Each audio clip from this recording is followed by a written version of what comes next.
सुखिया सोनपुर राज्य के एक छोटे से हरियालीपुर गांव में रहा करता था। सुखिया एक बेहद गरीब किसान था। वो दिन रात कड़ी मेहनत करके अपने परिवार का भरण पोषण किया करता था। एक दिन सुखिया थका हारा अपने घर पर आया ही था कि तभी उसकी पत्नी राधा रोते हुए उससे बोली, आखिर हम कब तक अपना जीवन गरीबी में काटते रहेंगे। चिंता मत करो राधा, सबके दिन बदलते हैं तो एक दिन हमारा भी जरूर बदलेगा। मुझे नहीं लगता कि अब हमारे दिन बदलेंगे। हमारे जितने भी खेत थे वो सब जमींदार ने हड़प लिए और हमारे 2 पुत्र समय से पहले ही इस संसार को छोड़कर चले गए। मैं तुम्हारा दुख समझता हूँ राधा। ये मत भूलो कि जिस दुख से तुम जूझ रही हो उस दुख को मैंने भी अपने मन के अंदर छुपा रखा है और मैं तो किसी के सामने रो भी नहीं सकता, क्योंकि मैं एक पुरुष हूँ और पुरुष के आंसू उसकी कमजोरी का कारण बनते हैं और मैं नहीं चाहता कि मैं दूसरों के सामने कमजोर दिखूं। आप खुद ही बताइए, हमारी पुत्री मोहिनी अब विवाह के योग्य हो गई है, उसका विवाह कैसे होगा। चिंता मत करो राधा, मैं दिन रात अपनी बिटिया मोहिनी के बारे में ही सोचता रहता हूँ। सोचने से कुछ नहीं होगा। मैं तो बस इतना जानती हूँ कि हमारे पास कभी कभी इतना धन भी नहीं होता कि हम पेट भरकर खाना खा सके। फिर हम अपनी बिटिया के विवाह को कैसे करेंगे। मैं आज ही जमींदार से इस बारे में बात करूंगा।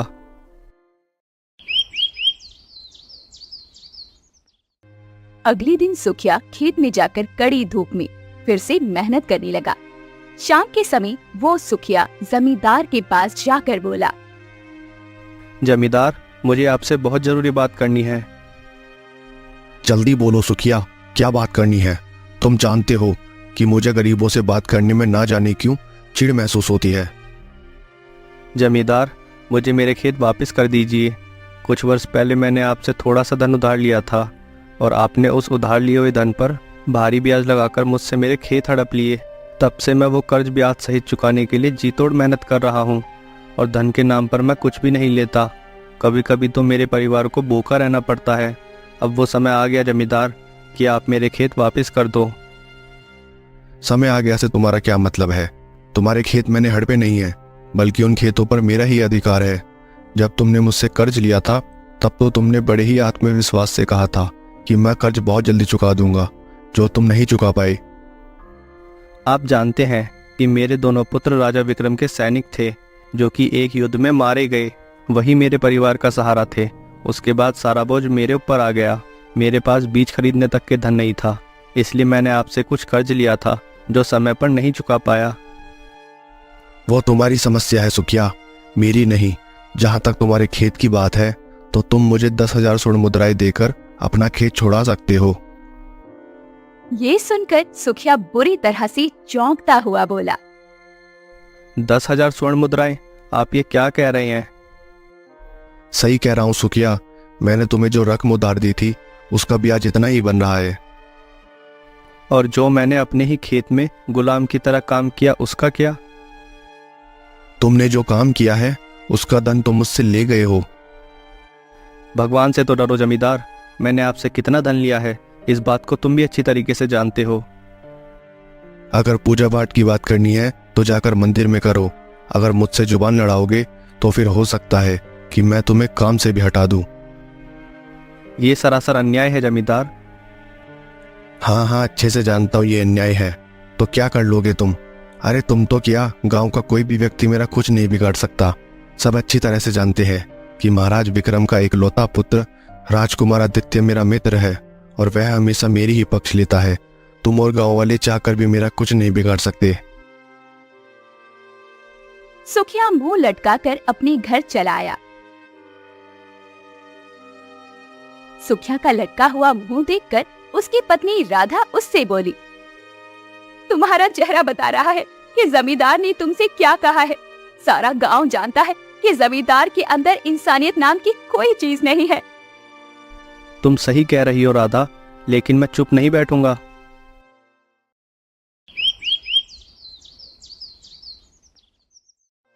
अगले ही दिन सुखिया गांव के मुखिया के पास चला गया और उसे सारी घटना बताते हुए बोला,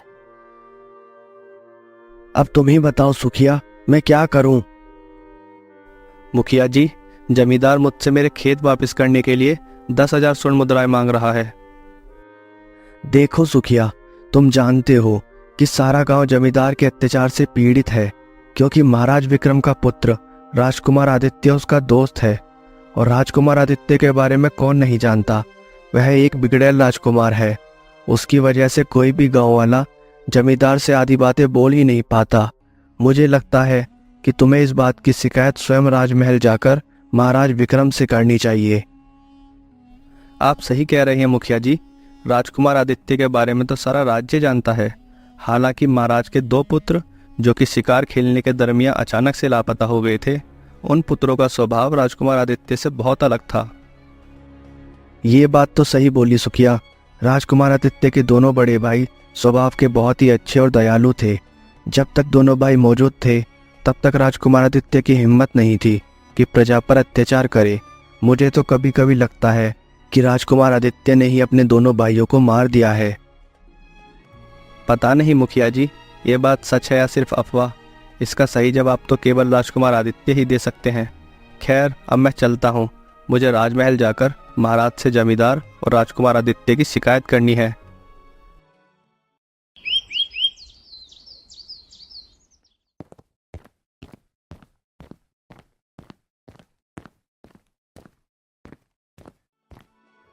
सुखिया उसी दिन राजमहल के अंदर पहुंच गया।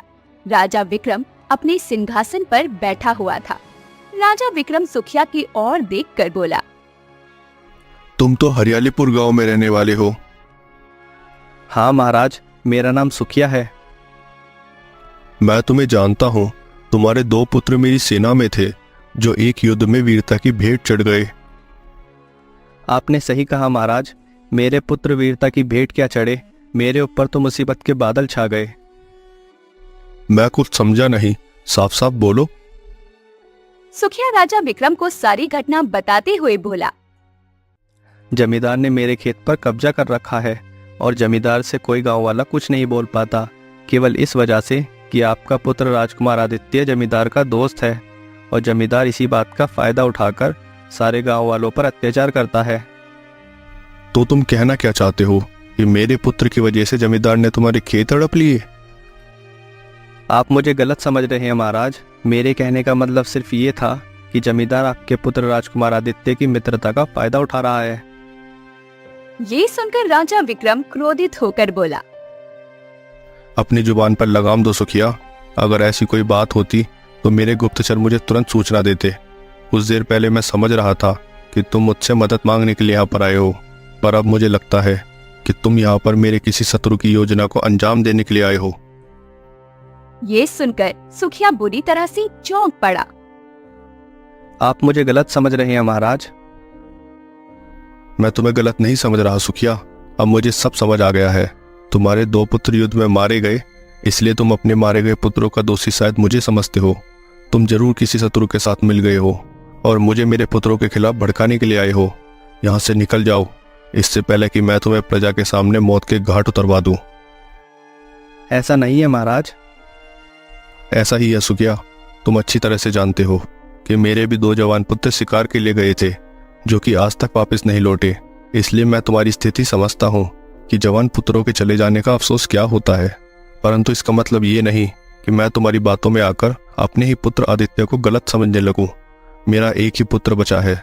तुम्हारी बातों में आकर मैं उसे नहीं खो सकता। बेचारा सुखिया राजमहल से मुंह लटकाकर अपने गांव चला आया। अगले दिन सुखिया जैसे ही अपने खेत पर गया, तभी जमींदार वहां आकर सुखिया से बोला, सुखिया, अब तुम्हें खेत में काम करने के लिए कोई आवश्यकता नहीं है। ये सुनकर सुखिया बुरी तरह से घबरा गया। ये आप क्या कह रहे हैं जमींदार? अगर आप मुझे काम से निकाल दोगे तो मैं तो भूखा मर जाऊंगा। तुम्हारी इतनी हिम्मत हो गई सुखिया कि तुम मेरी शिकायत करने राजमहल तक पहुंच गए। किसी गांव वाले की आज तक इतनी हिम्मत नहीं हुई। अब इससे पहले मैं तुम्हें यहाँ से धक्के देकर निकाल दूं, सीधे तरीके से यहाँ से चले जाओ। सुखिया आंखों में आंसू लिए हुए वहां से चला गया और एक तालाब के किनारे बैठकर रोते हुए अपने आप से बोला, अब मैं क्या करूं? जमींदार ने मेरे खेत हड़प लिए और महाराज ने भी मेरी बात पर विश्वास नहीं किया। सुखिया काफी देर तक तालाब के पास बैठकर रोता रहा। रो रो कर सुखिया का गला सूख गया था। सुखिया पानी पीने के लिए जैसे ही तालाब की ओर बढ़ा, अचानक उसकी नजर तालाब के नजदीक पड़े हुए 2 हिरणों पर पड़ी। सुखिया हिरणों को देखकर चौंकता हुआ अपने आप से बोला, अरे यहाँ पर तो 2 हिरन घायल पड़े हुए हैं। ऐसा लगता है कि जैसे यह दोनों हिरन किसी के तीर से घायल हुए हैं। मगर आश्चर्य की बात यह है कि एक हिरन का रंग सफेद तो दूसरे हिरन का रंग नारंगी है। इस तरह के हिरन तो मैंने अपने जीवन में कभी नहीं देखे। जो भी हो, मुझे इनकी मदद करनी होगी। इतना बोलकर सुखिया उन दोनों हिरणों के घाव पर तालाब के पास पड़ी हुई मिट्टी को लगाने लगा। ऐसा करते ही अचानक वो दोनों हिरण होश में आ गए और तुरंत उठकर खड़े हो गए और सुखिया को ऐसे देखने लगे मानो कि वो हिरण नहीं बल्कि कोई इंसान हो। अपनी और उन हिरणों को ऐसे देखता हुआ देखकर सुखिया आश्चर्य से दोबारा अपने आप से बोला, अजीब बात है, ये हिरन तो मुझे ऐसे देख रहे हैं जैसे ये मुझे जानते हो। तभी सफेद हिरण इंसानी आवाज में सुखिया से बोला, तुमने हमारी सहायता की है, इसलिए हम भी तुम्हारी सहायता अवश्य करेंगे। सुखिया बुरी तरह से डर गया कि तभी नारंगी हिरण सुखिया से बोला, हमें देखकर डरने की आवश्यकता नहीं है। हम दोनों भाई भाई हैं। हम इस जंगल में सैर के लिए निकले थे कि तभी इस राज्य के राजकुमार की नज़र हम दोनों पर पड़ गई और उसने हम दोनों पर तीर चला दिया। हम दोनों घायल हो गए और भागते भागते यहाँ तक आ पहुँचे। अगर तुम हमें होश में ना लाते तो शायद हम दोनों जीवित ना बचते। अगर राजकुमार आदित्य की नज़र तुम पर पड़ गई है तो वह तुम्हें अभी भी तलाश कर रहा होगा। सुना है कि वह अपने शिकार को कभी नहीं भूलता। तो तुम मेरे साथ घर पर चलो।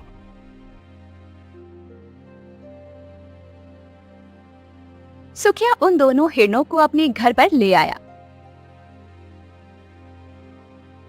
घर पर उन दोनों हिरणों को देखकर सुखिया की बेटी मोहिनी आश्चर्य से बोली, अरे पिताजी, इन हिरणों के रंग तो बाकी हिरणों से अलग है। मोहिनी सही कह रही है, इन्हें आप कहाँ से ले आए और आप इन्हें यहाँ पर क्यों लाए हैं? आप जानते हैं ना, हम 2 वक्त की रोटी तो स्वयं बड़ी मुश्किल से खा पाते हैं। बेचारे इन हिरणों को कहाँ से खिला पाएंगे? सुखिया अपनी पत्नी राधा को सारी घटना बताते हुए बोला, ये कोई मामूली हिरन नहीं है राधा, ये दोनों मायावी हिरन हैं। राजकुमार आदित्य की नज़र इन पर पड़ चुकी है। अगर मैं इन्हें यहाँ पर नहीं लाता तो ये बेचारे उसके तीर से मारे जाते। तभी सफेद रंग का हिरण राधा से बोला, तुम्हारे पति बिल्कुल सही कह रहे हैं। तुम्हारे पति मन के बहुत ही साफ इंसान हैं। हिरणों के मुंह से इंसानी आवाज सुनकर सुखिया की पत्नी और पुत्री दोनों बुरी तरह से घबरा गई। तभी सफेद हिरण बोला, हमें देखकर डरने की आवश्यकता नहीं है। तुम्हारे पति ने हमारी मदद की है, इसलिए हम भी उनकी मदद करेंगे। तुम हमारी मदद कैसे कर पाओगे? मुझे 10,000 स्वर्ण मुद्राओं की आवश्यकता है, जो कि तुम्हारे लिए असंभव है। कल जब तुम सोकर उठोगे तब तुम 10,000 स्वर्ण मुद्राएं अपने पास ही पाओगे। अगर तुम्हें और ज़्यादा स्वर्ण मुद्राओं की आवश्यकता है तो तुम हमें बता सकते हो। नहीं, मुझे केवल 10,000 स्वर्ण मुद्राओं की आवश्यकता है, ताकि मैं जमींदार से अपना खेत छुड़ा सकूं और मेहनत से हल चला सकूं।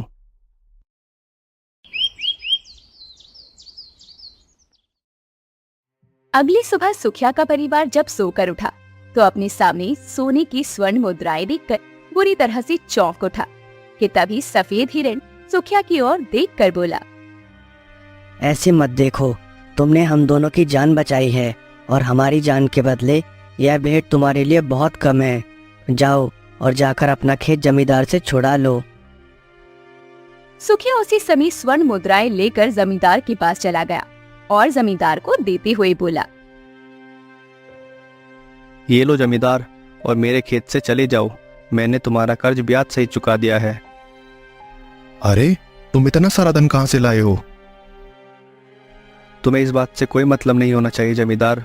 तुम्हें बस अपने धन से मतलब होना चाहिए, जो कि मैं तुम्हें दे चुका हूँ। जमींदार स्वर्ण मुद्राएं लेकर आश्चर्य से वहां से चला गया। समय ऐसे ही बीतता रहा। सुखिया नहीं जानता था कि जमींदार उस दिन से सुखिया के घर पर नजरें रखने लगा था। और एक दिन जमींदार ने सुखिया को सफेद और नारंगी हिरन से बातचीत करते हुए देख लिया। जमींदार आश्चर्य से अपने आप से बोला, ओह, अच्छा तो ये रहस्य है सुखिया के धनवान बनने का। इसके हाथ जादुई ऋण लग गए हैं। मुझे यह खबर तुरंत राजकुमार आदित्य को बतानी होगी।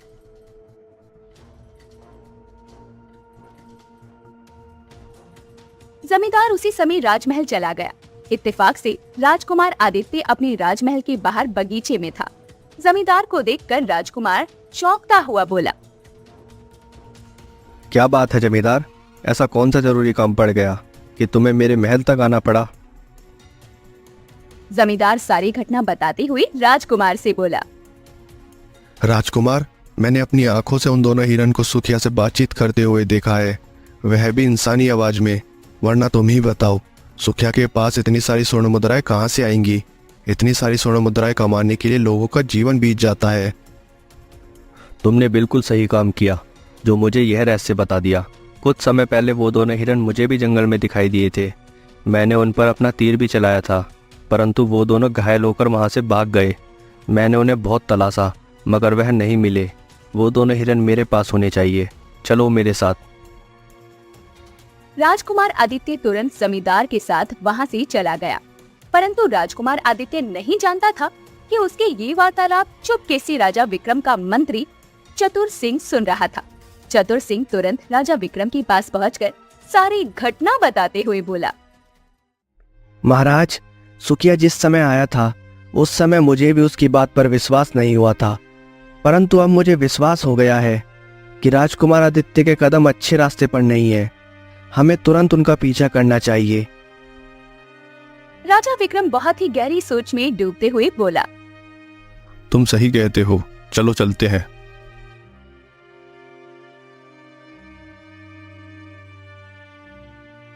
सुखिया अपने घर पर आराम से बैठा था। तभी उसके घर के अंदर राजकुमार आदित्य और जमींदार घुस आए। सुखिया उन दोनों को देखकर चौंक पड़ा। राजकुमार आदित्य सुखिया की ओर देखकर बोला, दोनों जादू हिरण कहाँ हैं?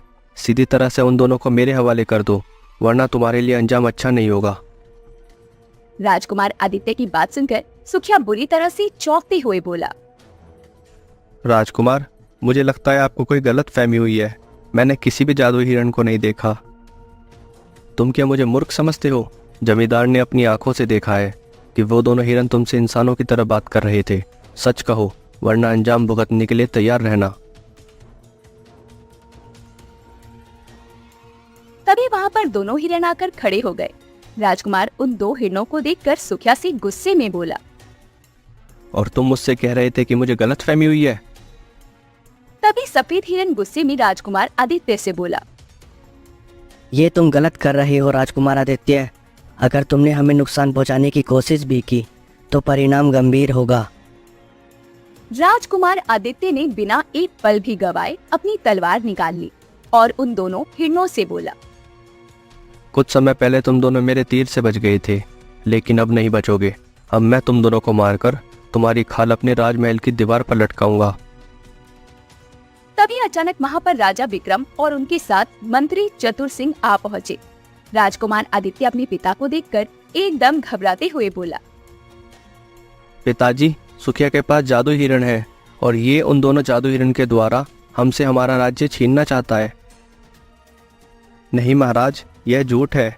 मैंने कुछ भी गलत नहीं किया, ना ही मेरा कोई ऐसा इरादा है। तभी राजकुमार आदित्य ने अपनी तलवार से उन दोनों हिरणों पर वार कर दिया, परंतु उसके ऐसा करते ही वो दोनों हिरण रंग बिरंगी किरणों के साथ सुंदर राजकुमारों में परिवर्तित हो गए। उन दोनों सुंदर राजकुमारों को देखकर राजा विक्रम बुरी तरह से चौंकता हुआ बोला, अरे, ये तो मेरे पुत्र राजकुमार शक्ति सिंह और राजकुमार अशोक है, जो कुछ समय पहले जंगल में शिकार करने के लिए गए थे और उसके बाद कभी वापस नहीं आए।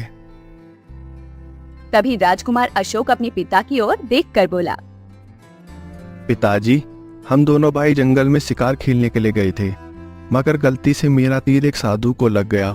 साधु क्रोधित हो गया और उसने हमें श्राप देकर हिरण में बदल दिया। हम दोनों उसके सामने बहुत गिड़गिड़ाए, तो साधु को आखिरकार दया आ गई। उसने हमें कुछ मायावी शक्तियां तो दी, लेकिन एक शर्त भी रखी। वो शर्त कुछ इस तरह थी, तुम दोनों को बिना अपना रहस्य प्रकट किए किसी गरीब की सहायता करनी होगी, और जब तुम्हारा कोई सगा तुम पर तलवार से वार करेगा तभी तुम्हारा ये श्राप समाप्त होगा। बस पिताजी, यही था हमारा भाग्य। हम जंगल में इधर उधर बस इसी आस में भटकते रहे कि कब हमें इस श्राप से मुक्ति मिलेगी। पिताजी, सुखिया निर्दोष है। अगर वो ना होता तो आज हम जीवित ना होते। जब हम दोनों हिरण के रूप में थे तब आदित्य ने तीर चलाकर हमें घायल कर दिया था। हम वहां से जान बचाकर भागे तो उसी वक्त सुखिया ने हमारी मदद की। सुखिया ने? वो कैसे? हाँ पिताजी, उसने हमें ना सिर्फ छुपाया बल्कि हमारी जान भी बचाई। उसी की बदौलत आज हम आपके सामने खड़े हैं। अगर वो ना होता तो हम कभी भी श्राप से मुक्त ना हो पाते। फिर सभी लोग राजमहल के लिए निकल जाते हैं। राजमहल पहुंचकर राजकुमार अशोक अपने पिता से बोलता है।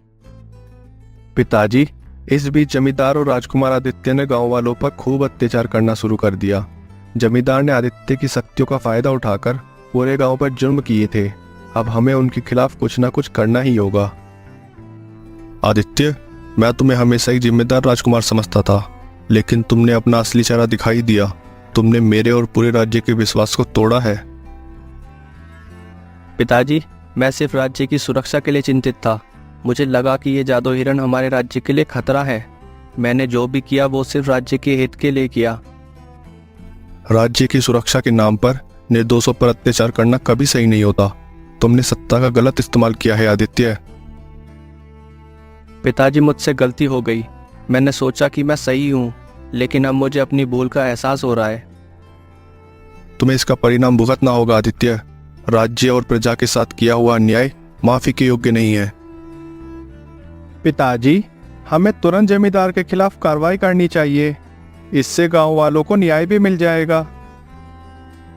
हाँ शक्ति सिंह, जमींदार को तुरंत गिरफ्तार किया जाएगा और आदित्य, तुम्हें राज्य से बेदखल कर दिया जाएगा।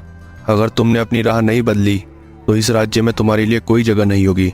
साथ ही सुखिया को उसकी बहादुरी के लिए पूरे राज्य में सम्मानित किया जाएगा। उसने साबित किया है कि हमेशा सच्चाई की जीत होती है।